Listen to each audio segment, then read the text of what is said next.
르호보암이 예루살렘에 이르러 유다와 베냐민 족속을 모으니 택한 용사가 18만 명이라. 이스라엘과 싸워 나라를 회복하여 르호보암에게 돌리려 하더니 여호와의 말씀이 하나님의 사람 스마야에게 임하여 이르시되, 솔로몬의 아들 유다왕 르호보암과 유다와 베냐민에 속한 모든 이스라엘 무리에게 말하여 이르기를, 여호와께서 이같이 말씀하시기를, 너희는 올라가지 말라. 너희 형제와 싸우지 말고 각기 집으로 돌아가라. 이 일이 내게로 말미암아 난 것이라 하셨다 하라. 하신지라. 그들이 여호와의 말씀을 듣고 돌아가고 여로보암을 치러 가던 길에서 되돌아왔더라. 르호보암이 예루살렘에 살면서 유다 땅에 방비하는 성읍들을 건축하였으니 곧 베들레헴과 에담과 드고아와 벳술과 소고와 아둘람과 가드와 마레사와 십과 아도라임과 라기스와 아세가와 소라와 아얄론과 헤브론이니 다 유다와 베냐민 땅에 있어 견고한 성읍들이라. 르호보암이 그 방비하는 성읍들을 더욱 견고하게 하고 지휘관들을 그 가운데에 두고 양식과 기름과 포도주를 저축하고 모든 성읍에 방패와 창을 두어 매우 강하게 하니라. 유다와 베냐민이 르호보암에게 속하였더라. 우리가 지금까지 역대기를 묵상하면서 구원의 계보를 계속 묵상하고 있는데요. 우리가 이 시점에서 꼭 짚고 넘어가야 되는 이 역대기의 주제가 있습니다. 이 구원받은 자들의 이 역사인 구속사를 가만히 보면 그 안에는 아주 중요한 특징이 하나 있어요. 그게 뭐냐? 이 역사는 인간의 의지나 힘으로 운영되는 역사가 아니라는 거예요. 이 구속사의 흐름에는 굉장히 강력한 원리 하나가 작용하는데 우리는 그것을 하나님의 주권이라고 부르는 거예요. 그러니까 이 구속사 안에 사는 사람들은 하나님을 향해서 나의 주인, 즉 주님이라고 고백하거든요. 그래서 구속사 안에 있는 사람에게 하나님은 그들의 주인으로서 그가 걷는 모든 발걸음과 마음으로 하는 모든 생각과 그가 손대는 모든 일에 주인으로서 주권을 행사하시는 거예요. 여러분, 택자에게 있어서 하나님은 어떤 경우에도 제3자로 존재하지 않습니다. 그런데 제가 여기서 말할 건 이거죠. 그러면 도대체 하나님의 주권이라는 게 뭐냐라는 거죠. 그런데 여기서 이제 중요한 건 우리가 하나님의 주권이라는 이 이슈를 너무 추상적으로 다루면 안 된다는 거예요. 이게 무슨 말이냐? 우리가 하나님의 주권을 말할 때 뭐 역사의 통치자시고 만물을 다스리시고 우주의 주인이시고 이렇게 시작하면 안 되고요. 하나님의 주권은 가장 먼저 내 사적인 영역에서 인정이 돼야 되는 거예요. 그분은 우주를 통치하기에 앞서서 가장 먼저는 내 개인의 삶을 저울질하시는 분이에요. 그래서 한 개인이 그 삶에서 말씀을 따라 영적인 것을 심으면 주권자이신 하나님은 반드시 그것이 열매 맺게 하십니다. 다시 말해, 이 다윗이 살아가는 날 내내 내 주인이신 하나님의 말씀을 따라 영적인 것을 심었잖아요.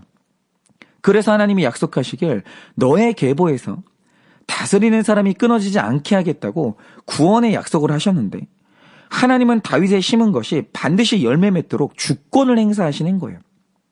하나님의 주권은 이런 거죠. 그러니까 지금 우리가 묵상하는 이 역대기는 하나님의 주권적 개입이라는 이 구속사의 원리를 지도자들의 삶을 통해서 보여주고 있는 거예요. 그리고 이 원리는 구속사 안에 있는 모든 사람들에게 똑같이 적용되는 겁니다. 그는 제3자가 아니에요. 우리 개인의 삶에 깊숙이 들어오셔서 언제나 모든 일에 그의 주권을 행사하신다라는 거예요. 여러분, 역대상 10장에 사울이 비참하게 죽은 것이나 히스기야가 병에서 회복된 다음 생명을 연장한 것이나 다윗이 왕이 되는 모든 사건은 전능하신 하나님의 주권적 개입이 있었기 때문에 일어난 일이에요. 여러분, 구속사 안에서 일어나는 모든 사건은 작은 일도 우연이 아니에요.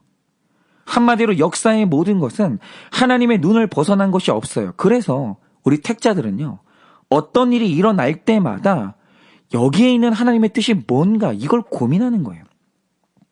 여러분, 우리에게 일어나는 모든 일은 하나님이 주권을 행사하신 결론입니다. 그러므로 인간이 하나님을 통치를 벗어나 숨을 수 있는 공간은 역사 안에서는 없는 거예요.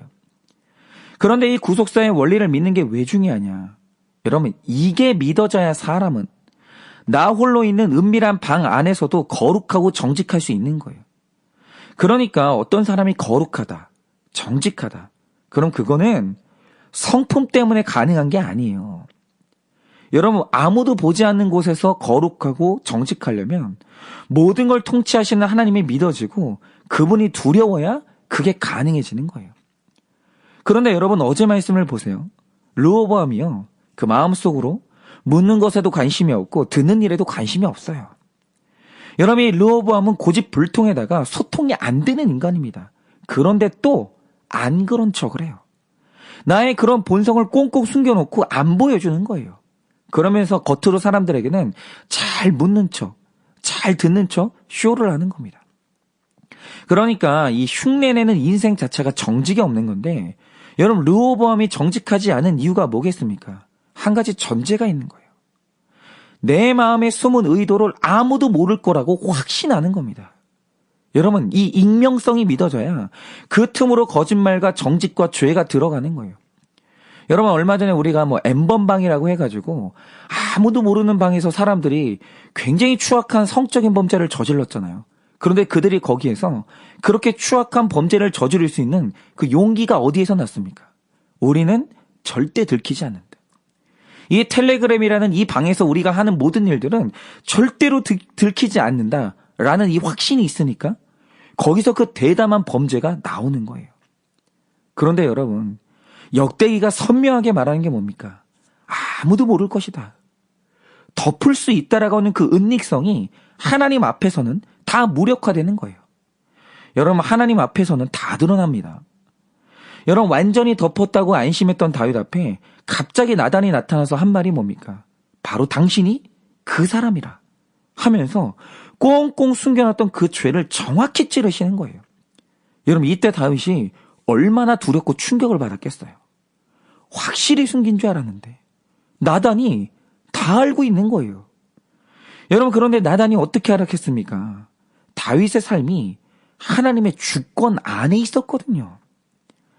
여러분, 하나님은 내 백성이 하는 모든 일을 다 아세요. 그의 숨은 생각도 다 아십니다. 그래서 오늘날 신자가 가질 수 있는 가장 큰 불신이 뭐냐? 그게 바로 은닉성의 확신이에요. 내 죄가 안 들킬 수 있다라는 거죠. 여러분, 그것만큼 어리석은 불신은 없는 거예요. 그러니 오늘도 르호보암처럼 숨어서 죄를 짓는 사람들에게 하나님이 다짐하시는 게 뭡니까? 네가 저지른 죄를 대낮에 모든 사람이 보게 하겠다라는 거예요. 그러니까 여러분, 내가 어떤 범죄를 들키지 않고 성공했다고 기뻐하지 마세요. 여러분, 시편을 보면 성공적으로 죄를 저지른 자가 환호하는 모습이 나옵니다. 안 들켰다고, 그냥 넘어갔다고 환호하고 있는 거예요. 그런데 하나님이 그 기뻐하는 모습을 봐요. 그리고 하시는 게 뭡니까? 하늘의 하나님이 그 모습을 비웃으시는 거예요. 이게 성경에 나옵니다. 여러분이 하나님의 구속사 안에 있는 한 죄와 성공이라는 단어는 한 문장 안에 있을 수가 없는 거예요. 언제나 죄는 실패예요. 그 구속사의 원리입니다. 그런데 이 르호보암에게 일어나는 일을 잘 보세요. 여러분, 르호보암은 그 안에 있는 묻지 않는 죄와 듣지 않는 죄를 철저히 숨겼습니다. 그래서 겉으로는 상의도 잘했고요. 물어보기도 잘했어요. 겉으로는. 그런데 하나님은 그 속에 있는 죄를 다 보시고 그걸 드러내시는데 오늘 어떻게 드러내십니까? 르호보암 주위 사람들의 마음을 충동하시는 거예요. 여러분, 숨어있는 나의 죄는요, 내 주변 사람들을 통해서 그대로 드러나는 겁니다.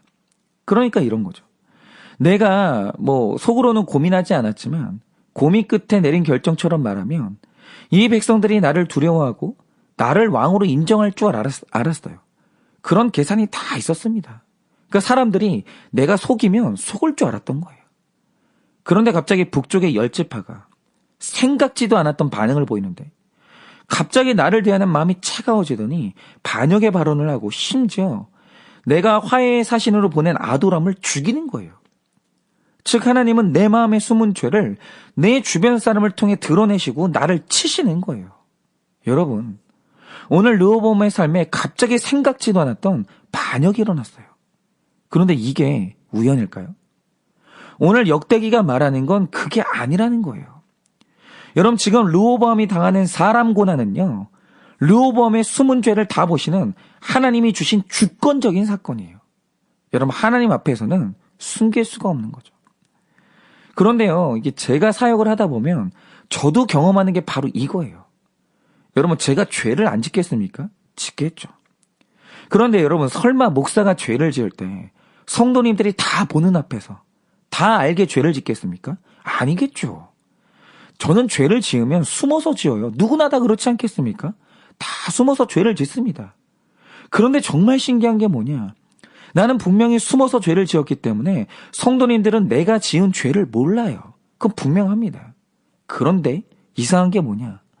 내가 죄를 지은 그 주에 강단에 올라가서 설교를 하면 성도님들의 반응이 돌부처처럼 차가워지고 알 수 없는 이유로 관계가 틀어지는 거예요.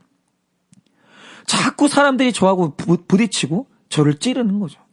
그러니까 갑자기 전에 없던 사람 고난이 오는 거예요. 그런데 여러분, 신자라면 이런 삶의 현상을 신앙의 눈으로 봐야 되는 겁니다. 내 안에 숨어있는 죄를 봐야 되는 거예요. 이 일이 그냥 일어난 일이 아니라는 거예요. 물론 우리 삶에 일어나는 모든 일이 반드시 징계인 것은 아닙니다. 그러나 분명히 하나님의 징계로 오는 고난도 있어요. 여러분, 지금 오늘 말씀을 보면 르호보암이요, 아주 독한 사람 고난을 당하는데 그 이유가 뭡니까? 그 마음속에 숨은 죄를 하나님이 적나라하게 보신 거예요. 그리고 주변 사람들을 움직여서 그를 치시는 거예요. 그런데 바로 이게 하나님의 주권입니다. 그런데 오늘 말씀에서 우리가 주목할 것은 이거예요.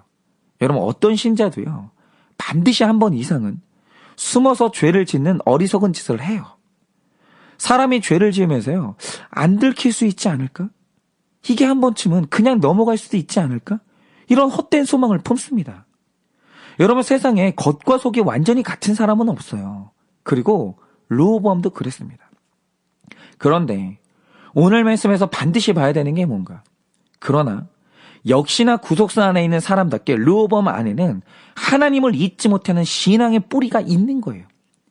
여러분, 말씀을 보면 이 반란을 당한 르호보암이 이 남쪽의 유다 지파와 베냐민 지파 18명을 모은 다음에 이제 그들과 싸우려고 합니다. 감히 나를 대적해? 감히 나를 거슬러? 그러면서 이제 치려고 하는 거죠. 그런데 바로 그때 하나님이 하시는 말씀이 뭡니까? 너희는 싸우지 말고 각자 집으로 돌아가.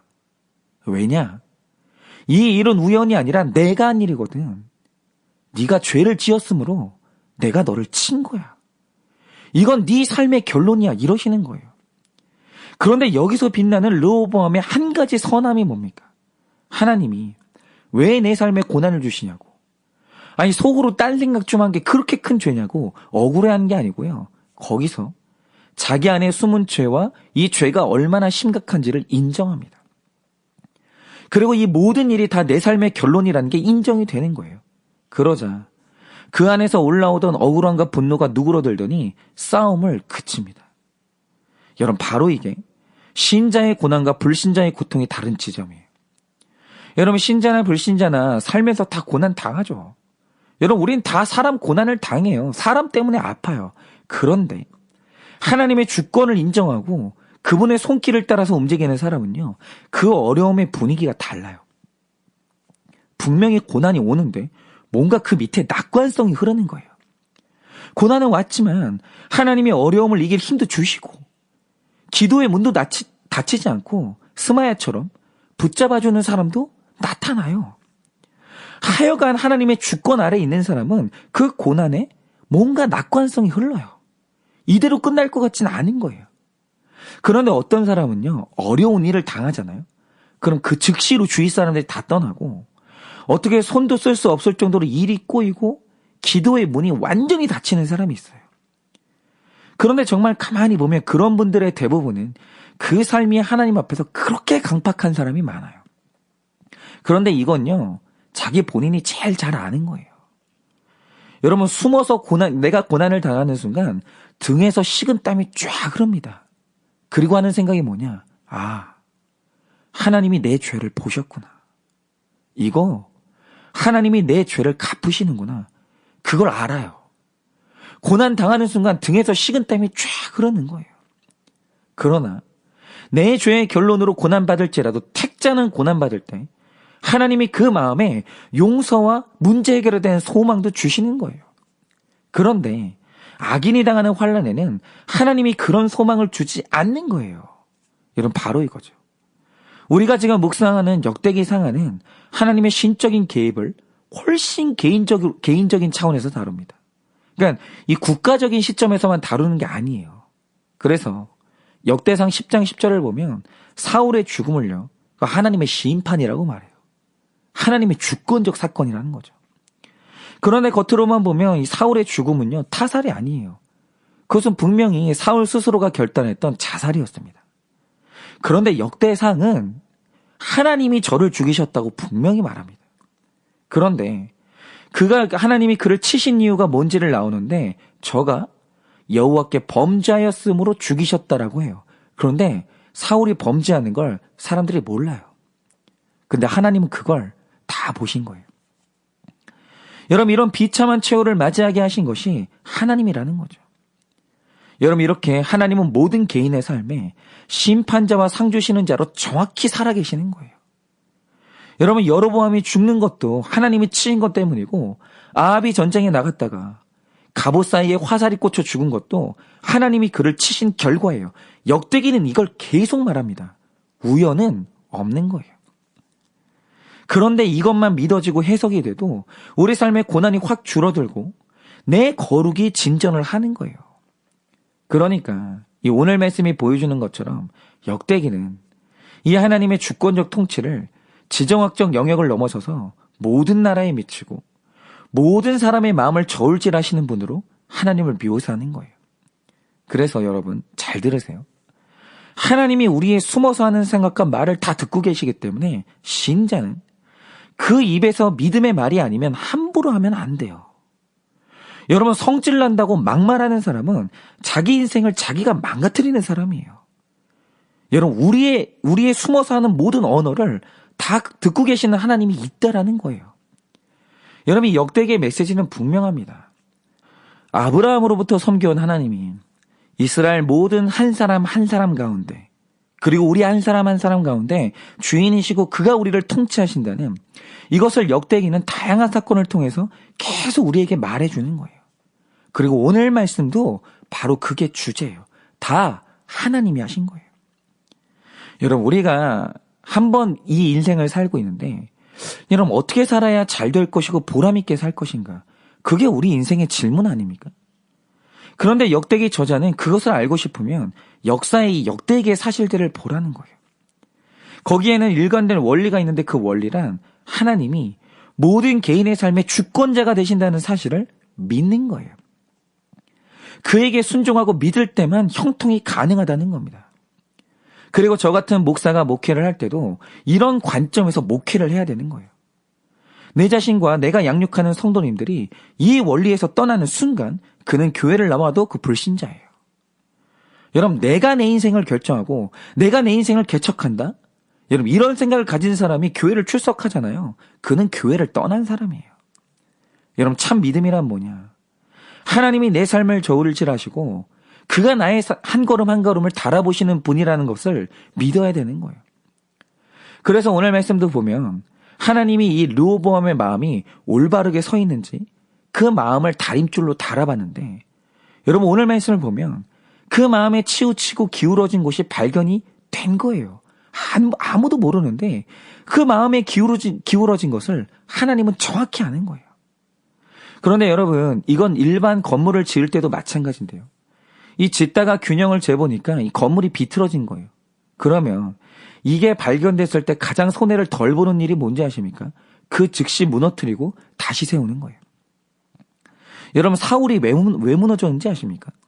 하나님이 그에게 누누이 말했어요. 너 지금 기울었다고. 너 그러다 언젠가 넘어진다고 계속 경고하셨지만 사울이 기울어진 인생을 계속 쌓는 거예요.